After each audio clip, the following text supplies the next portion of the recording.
আজ সকাল থেকে নন্দীগ্রাম বিধানসভা কেন্দ্রের ৬৩ আসন বিশিষ্ট এই কৃষি সমবায় সমিতি দখল করা নিয়ে উত্তেজনা ছিল চোখে পড়ার মতন। আর এই নির্বাচনকে ঘিরেই সকাল থেকেই কড়া নিরাপত্তা ছিল পুলিশের।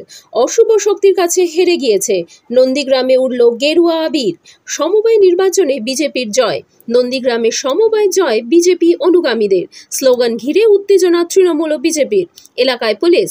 আবারও রাজ্য বিধানসভায় বিরোধী দলনেতা শুভেন্দু অধিকারীর বিধানসভা এলাকা নন্দীগ্রামে সমবায় নির্বাচনে উড়ল গেরুয়া আবির। দেখুন বিশেষ প্রতিবেদন। আদালতের নির্দেশ ক্রমে আজকে নির্বাচন হলো, সেখানে বিজেপি বেশিরভাগ আসনে জয়ী। কিভাবে দেখছেন? কোনো জায়গায় তো নন্দীগ্রাম বিধানসভায় যে কোনো সমবায় সমিতি নির্বাচন করতে গেলে হাইকোর্টের দ্বারস্থ হতে হয়। এখানেও সেই একই রকমের পুলিশ প্রশাসন সম্পূর্ণ অসহযোগিতা করেছিল প্রাথমিকভাবে। এখন বাধ্য হয়ে হাইকোর্টের অর্ডার নিয়ে আবার নির্বাচনে সম্পূর্ণ সহযোগিতা করেছে এবং নিরপেক্ষ ভোট হয়েছে। তার ফলাফল আমরা পেয়েছি। আমরা ৪৫-১৮-তে জয়যুক্ত হয়েছি।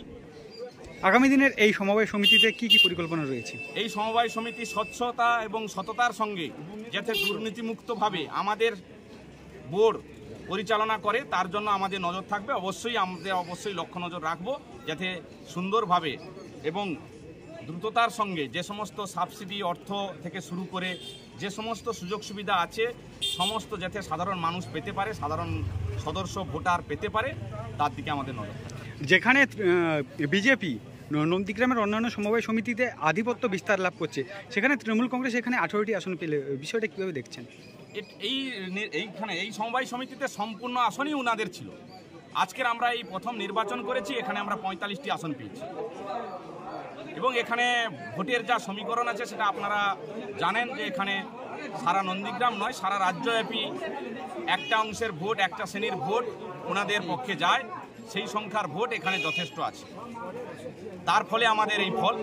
না হলে আমরা সম্পূর্ণরূপে একেবারে 63 পেতাম। আপনার নাম এবং পরিচয়? আমি পবিত্রকর, ভারতীয় জনতা পার্টির তমলুক সাংগঠনিক জেলার সহসভাপতি। আদালতের নির্দেশ ক্রমে এই আশোতলা নরসিংহপুর সমবায় সমিতির আজকে নির্বাচন হলো, কি ফলাফল? বিগত 15 বছর পরে এই প্রথম এই সমবায় সমিতিতে ভোট প্রক্রিয়া হলো। তাও আবার প্রথমবারে আদালতে কেস করেছিল তৃণমূল হারার ভয়ে। সেই তৃণমূল আজকে পর্যদস্ত হলো এবং বিপুল আকারে ভোটে ভারতীয় জনতা পার্টির প্রত্যেকটা কর্মী, প্রত্যেকটা নেতৃত্ব, প্রত্যেকটা প্রার্থী আজকে জয়লাভ করেছে। এই পেরেছে যে এই রাজ্যকে বাংলাদেশ করতে চাইছে মুখ্যমন্ত্রী, আর তার বিরুদ্ধে সারা নন্দীগ্রামের মানুষ আজকে কিন্তু বিজেপিকে ভোট দিয়েছে। তাই এই রায় আমরা জনগণের নামে উৎসর্গ করলাম। যেখানে নন্দীগ্রামের বিভিন্ন সমবায় সমিতিতে বিজেপির জয়ের ধারা বা আধিপত্য দেখা দিয়ে গিয়েছিল, সেখানে এখানে তৃণমূল কংগ্রেস অনেকগুলো আসনে জয়ী হয়েছে। কিছু মানুষ গতকাল রাত্রে বিপুল পরিমাণের টাকা বিনিয়োগ করে বিভিন্ন পাড়ায় পাড়ায় টাকা বন্টন করে আজকে ওরা কয়েকটা সিট পেয়েছে। কিন্তু ভারতীয় জনতা পার্টি প্রত্যেকটা কর্মী মানুষের হৃদয়ে, মানুষের মনের অন্তরে প্রবেশ করে আছে, তাই তারা মন থেকে ভালোবেসে ভোট দিয়েছে। এই রায় জনগণের রায়। আগামী দিনে কি কি পরিকল্পনা রয়েছে?